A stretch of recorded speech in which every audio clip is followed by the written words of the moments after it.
الحمد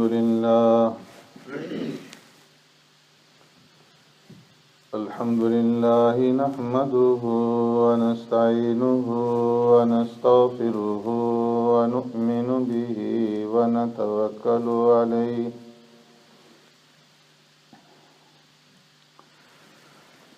ونعوذ بالله من شرور أنفسنا ومن سيئات أعمالنا من يهدي الله فلا مضل له ومن يضلله فلا هادي له ونشهد أن لا إله إلا الله وحده لا شريك له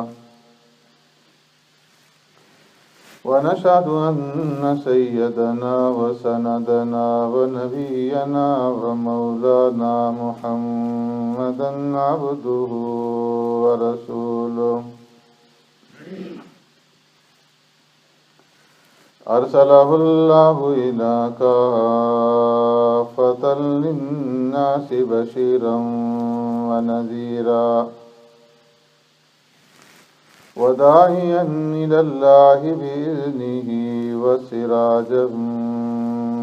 منيرا أما بعد فقد قال الله تبارك وتعالى في القرآن المجيد والفرقان الحميد فأعوذ بالله من الشيطان الرجيم بسم الله الرحمن الرحيم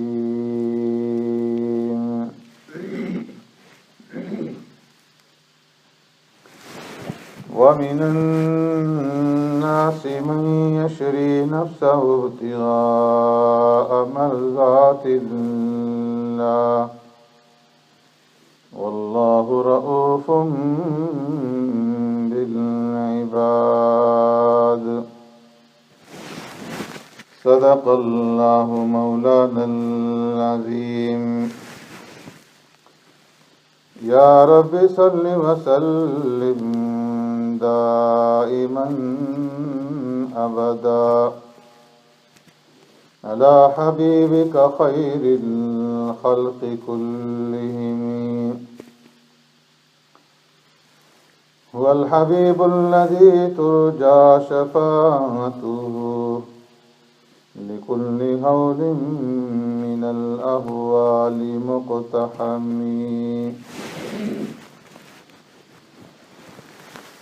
ومن الناس من يشري نفسه ابتغاء مرضات الله اور لوگوں میں سے بعض وہ ہیں جو بیچتے ہیں اپنے نفس کو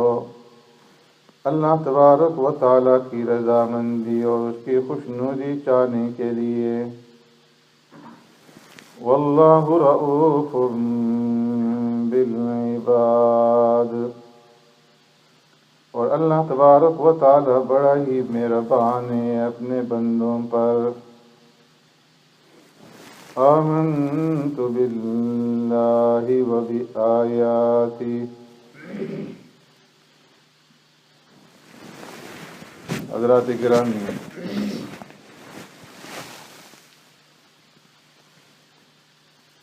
اس آیت کریمہ کے شان نزول کے بارے میں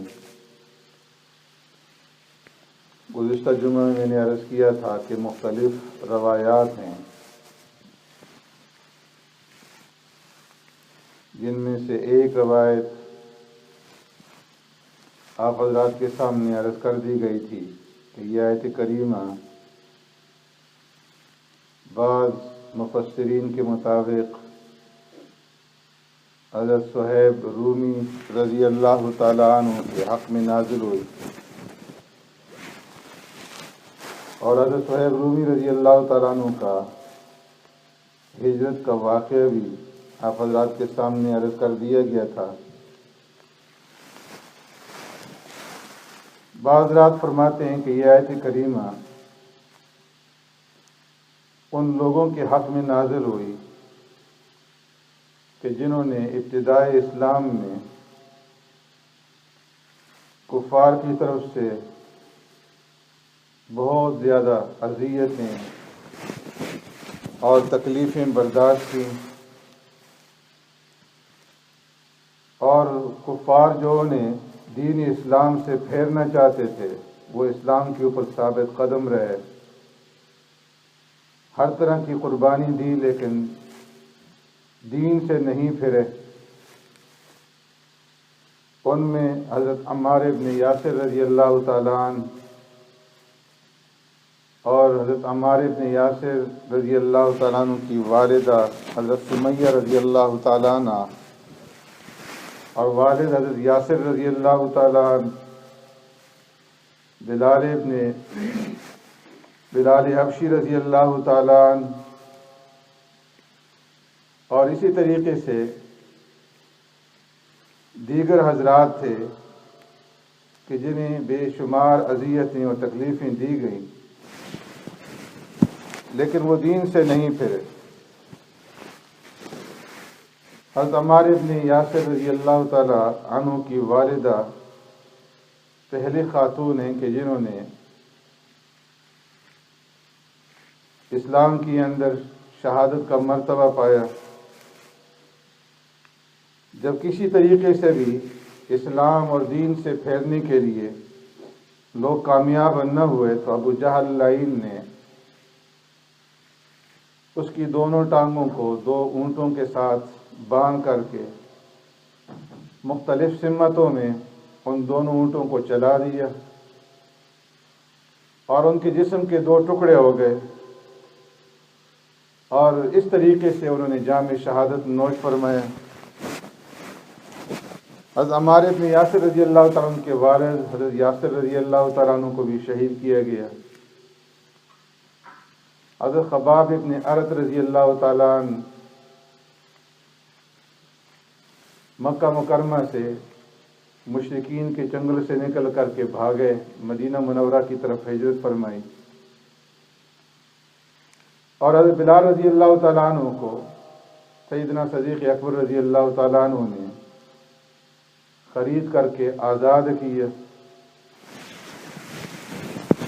بعض رات فرماتے ہیں کہ وَمِنَ النَّاسِ مَن يَشْرِي نَفْسَهُ ابْتِغَاءَ مَرْضَاتِ اللَّهِ، یہ آیت کریمہ ان لوگوں کے بارے میں نازل ہوئی جو امر بالمعروف اور نہی عن المنکر کرتے ہیں، لوگوں کو اچھائی کی طرف بلاتے ہیں، برائی سے روکتے ہیں، اور جابر اور ظالم بادشاہ اور حاکم کے سامنے کلمہ حق بلند کرتے ہیں۔ بعض رات نے فرمایا کہ یہ آیت کریمہ حضرت علی رضی اللہ تعالیٰ عنہ کے شان میں نازل ہوئی کہ جس وقت سرکار دو عالم صلی اللہ علیہ وسلم ہجرت فرما کر مدینہ منورہ تشریف لے جا رہے تھے تو حضرت علی رضی اللہ تعالیٰ عنہ کو پیارے پیغمبر صلی اللہ علیہ وسلم نے اپنی جگہ پہ اپنے بستر پہ لٹایا، اور باہر چاروں طرف سے دشمنان اسلام گھیرا کیے ہوئے تھے۔ اس موقع پر حضرت جبرائیل علیہ السلام آئے، حضرت علی رضی اللہ تعالیٰ عنہ کے سرہانے کی طرف کھڑے ہوئے، میکائیل پاؤں کی طرف، اور فرمانے لگے بخا بخا یبن الخطاب، واہ واہ اے ابو طالب کے بیٹے، تمہاری کیا شان ہے کہ اللہ تبارک و تعالی فرشتوں کے اوپر تمہاری وجہ سے فخر فرما رہے ہیں۔ حضرت ابن عباس رضی اللہ تعالیٰ عنہ اور بعض دیگر حضرات فرماتے ہیں کہ یہ آیت کریمہ سریہ رجی کے اندر جو شہداء شہید ہوئے ان کے حق میں نازل ہوئی۔ کفار کے قبائل میں سے ایک قبیلہ تھا حذیل، اور قبیلہ حذیل سے تعلق رکھنے والے بنو لحیان تھے۔ بنو لحیان کے کچھ لوگ قبیلہ عزل اور قبیلہ قارہ کے پاس گئے، اور ان لوگوں سے کہا کہ تم محمد صلی اللہ علیہ وسلم کے پاس جاؤ اور جا کر کے ان سے بات چیت کرو کہ ہمارے قبیلے کے لوگ مسلمان ہو گئے ہیں، انہیں اسلام کی تعلیمات سے روشناس کرانے کے لیے ہمارے ساتھ اپنے صحابہ میں سے کچھ لوگوں کو بھیجیے تاکہ وہ دین کی، اسلام کی تعلیم انہیں دیں، لوگوں کو اللہ کی طرف بلائیں اور باقی لوگ بھی اسلام کے اندر داخل ہوں۔ درپردہ سازش تھی کہ جب یہ لوگ آئیں گے تو ان میں سے بعض کو ہم قتل کر دیں گے اور بعض کو فروخت کر دیں گے اور اس طرح مال حاصل کریں گے۔ یہ لوگ سرکار دو عالم صلی اللہ علیہ وسلم کے پاس گئے، سلام کیا اور اپنی آمد کا مقصد بیان کیا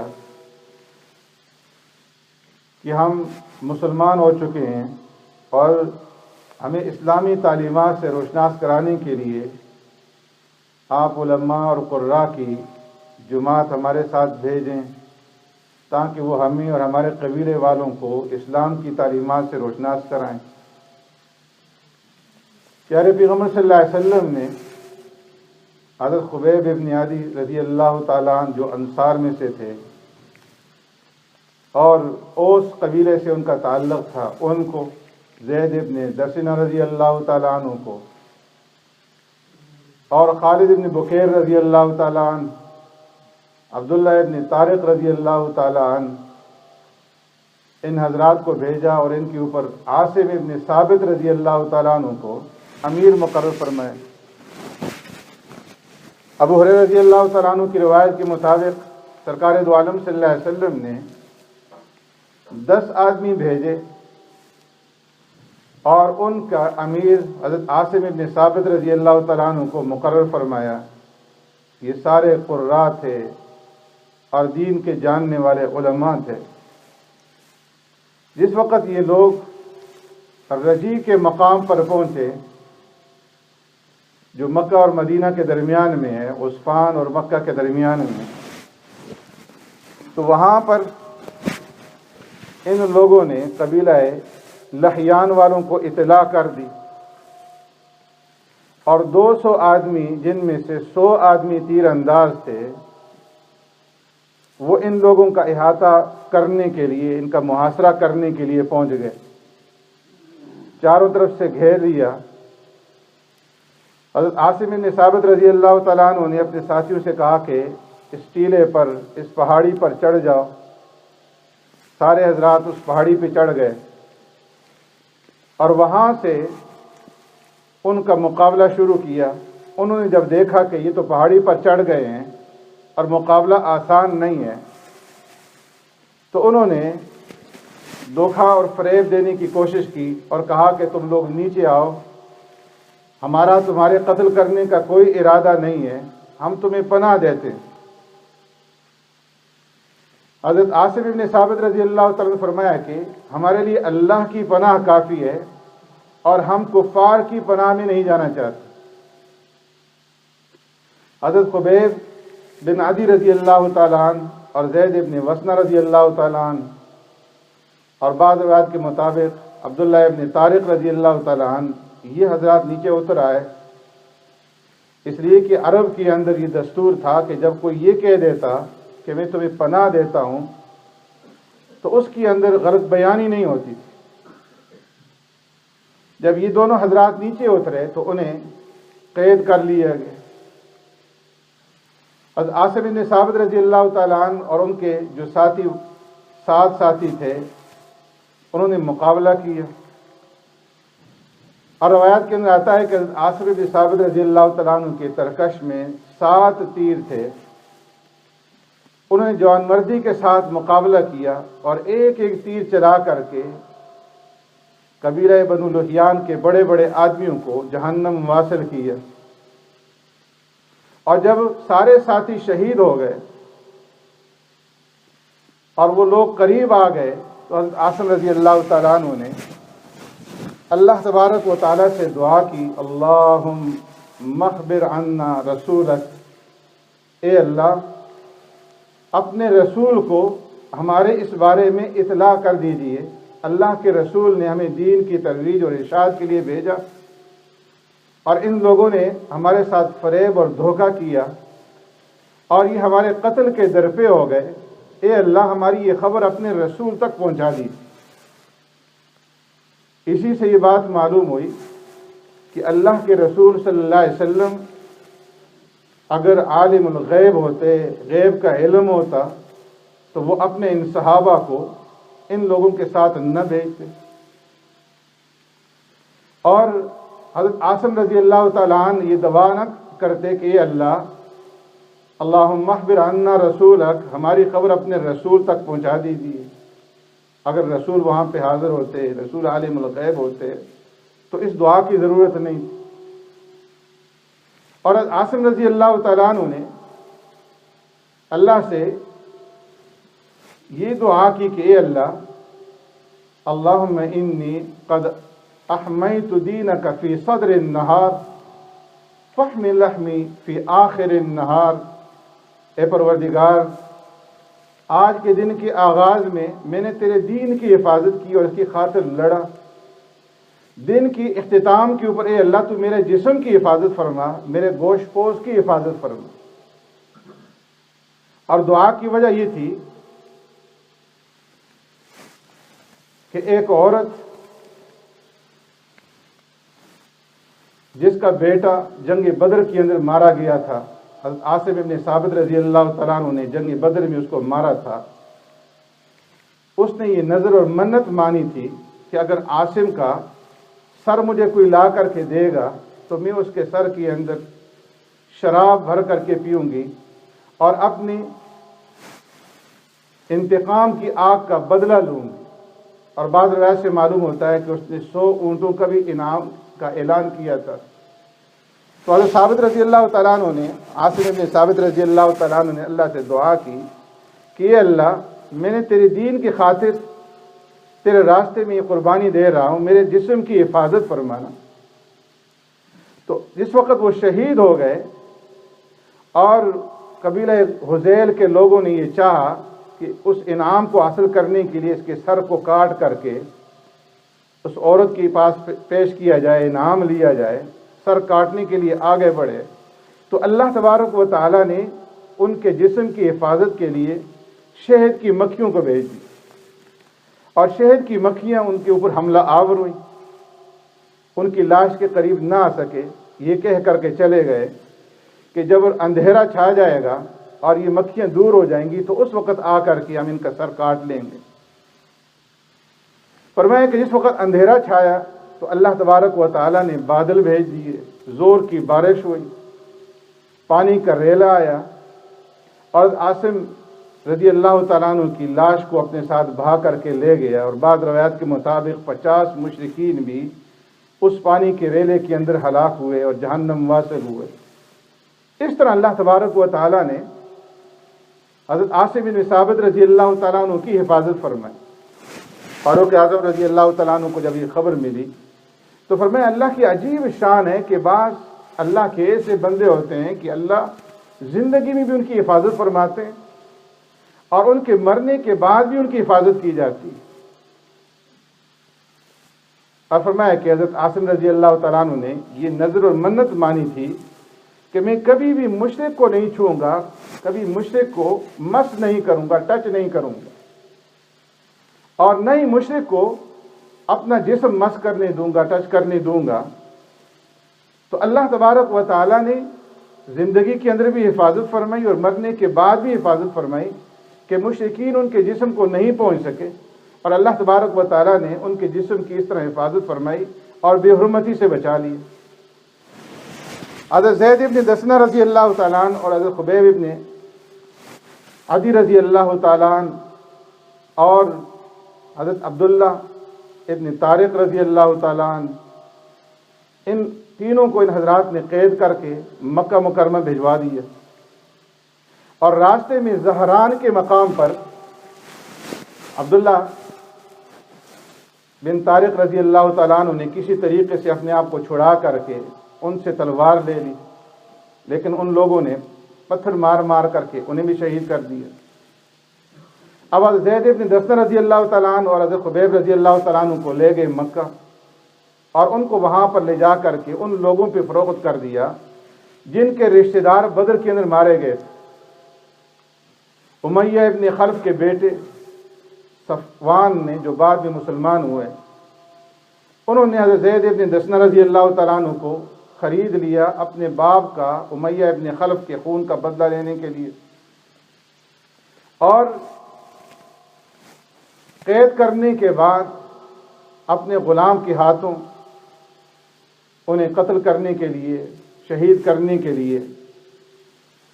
مکہ مکرمہ سے باہر بھیجا، اور اعلان کروایا گیا کہ آج امیہ ابن خلف کے قتل کا بدلہ لیا جائے گا۔ بڑے بڑے رؤساء مشرکین قریش کے لوگ عام جمع ہوئے تماشا کرنے کے لیے، اور فرمایا کہ جس وقت حضرت زید ابن دثنہ رضی اللہ تعالیٰ عنہ کو وہاں پر لے جایا گیا اور شہید کرنے کے لیے صفوان کا غلام آگے بڑھا، تو اس وقت ابو سفیان جو مسلمان نہیں ہوئے تھے وہ آگے بڑھے، اور آگے بڑھ کر کے حضرت زید رضی اللہ تعالیٰ عنہ سے کہنے لگے، انشدک اللہ یا زید، اے زید تمہیں اللہ کی قسم دے کر کے میں تم سے یہ بات پوچھتا ہوں، اتحب ان محمد الآن عندنا فی مکانک، کیا تم اس بات کو پسند کرتے ہو کہ اس وقت حضرت محمد صلی اللہ علیہ وسلم تمہاری جگہ پہ ہمارے قبضے میں ہوں، وَتُضْرَبُ عُنُقَهُ وَإِنَّكَ فِي أَهْلِكَ، اور ہم تمہارے بدلے میں حضرت محمد صلی اللہ علیہ وسلم کی گردن کو علیاذ باللہ اڑا دیں، اور تم خوشی خوشی اپنے گھر والوں کے پاس رہو، اپنے گھر والوں بیوی بچوں کے پاس رہو۔ تو حضرت زید ابن دثنہ رضی اللہ تعالیٰ عنہ نے فرمایا کہ واللہ ما احب ان محمدا صلی اللہ علیہ وسلم الآن فی مکانہ الذی هو فیہ تصیبہ شوکۃ تؤذی وانا جالس فی اہلی، میں اللہ کی قسم، تم تو یہ بات کہہ رہے ہو کہ میری جگہ پہ محمد صلی اللہ علیہ وسلم کی گردن اڑائی جائے، اللہ کی قسم میں تو یہ بھی پسند نہیں کرتا کہ محمد میرے محبوب صلی اللہ علیہ وسلم جو اس وقت جہاں پر موجود ہیں اس جگہ پہ انہیں ایک معمولی سا کانٹا چبھ جائے، اور وہ کانٹے کی چبھنے کی اذیت اور تکلیف کو برداشت کریں، اور میں اپنے گھر میں آرام اور سکون سے بیٹھا رہوں۔ میں کبھی بھی اس بات کو برداشت نہیں کرتا۔ فرمایا یہ صحابہ اکرام اجمعین کی عشق و محبت کی بے مثال قربانیاں ہیں کہ جس کی کوئی مثال تاریخ کے اندر نہیں ملتی، کہ سرکار دو عالم صلی اللہ علیہ وسلم کے ساتھ کس قدر انہیں محبت تھی، کس قدر عشق تھا، اور کس قدر ان کے اندر عظمت اور بڑائی بھری ہوئی۔ ابو سفیان نے جب یہ سنا تڑپ اٹھا اور کہنے لگا واللہ ما رأیت من الناس احدا یحب احدا کاصحاب محمد محمدا، اللہ کی قسم میں نے دنیا کے اندر کوئی انسان ایسا نہیں دیکھا آج تک کہ جس کے ساتھ لوگ اس قدر محبت کرتے ہوں جس قدر کہ محمد الرسول اللہ صلی اللہ علیہ وسلم کے ساتھی جو ہیں اصحاب محمد کے ساتھ محبت کرتے ہیں۔ فرمایا اس کے بعد زید ابن دثنہ رضی اللہ تعالیٰ عنہ کو شہید کر دیا گیا۔ سبحانک اللہم و بحمدک، نشہد ان لا الہ الا انت، نستغفرک۔